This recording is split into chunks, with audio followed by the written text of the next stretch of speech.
In today's video, I'd like to talk about checking the hook area in your sewing machine. This happens to be a Kenmore 158 series sewing machine. It's kind of an older machine from the 1980s. And the way you would get this hook out is there's two plastic retaining clips right down here in the bobbin area. You'd slide those off to the side. You'll see this retaining piece holding the hook in, and then this is the hook. And what I wanted to talk about today, as you can see over time, the needle has been striking the needle plate. This usually happens when you're trying to help feed the fabric through the machine and you bend the needle, and then it'll hit either the back of the needle plate or the front. What can happen is the needle will strike the hook, and all you have to do is take your thumbnail and just right on the tip of that hook is a little burr. Your thread depends on this hook being able to pick up the thread and bring it around the hook area. So what you'll need to do if you have this problem is what I do is I'll just take, this is very smooth from the factory, so you don't want to get aggressive here, and I can feel that the problem is the very tip of this hook. I can feel just a little burr on there. I'm just going to take this 800 grit wet dry sandpaper and just really lightly.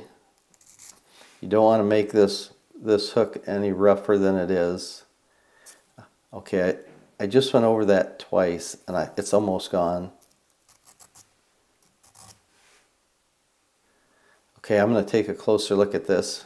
I tipped this Kenmore 158 sewing machine on the side here so you can see where the hook gets placed back in the machine. I'm going to go ahead and put a little bit of oil here just so that hook can move freely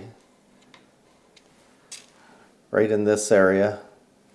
And all I'm going to do is set the hook back in here.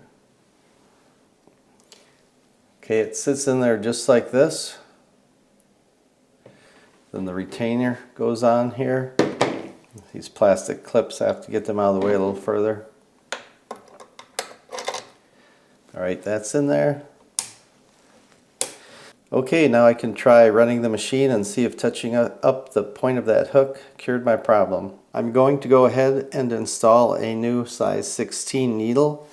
The flat part of the needle in this machine, because I have the small viewing window here in front to look if the needle's in properly, the flat part of the needle will go to the back and it will be threaded from the front to the back.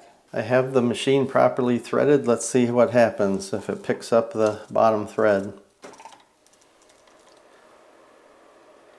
Well, that was a good sign. It did pick up the bottom thread. Now I'm going to just go ahead and take a few layers of denim. The machine's just loosely sitting on the table here, so it might be a little bit noisy. Let's see how this works. I need a little bit of upper tension on my foot, or a little bit of tension on my presser foot. I'll do a shorter stitch.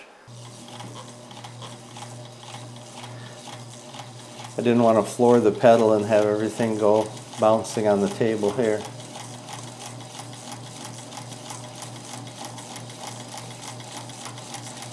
Back tack.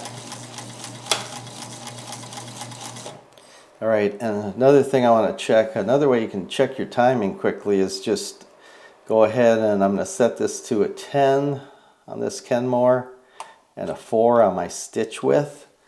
If your timing is correct, it should be able to pick up the stitch on both sides of the zigzag.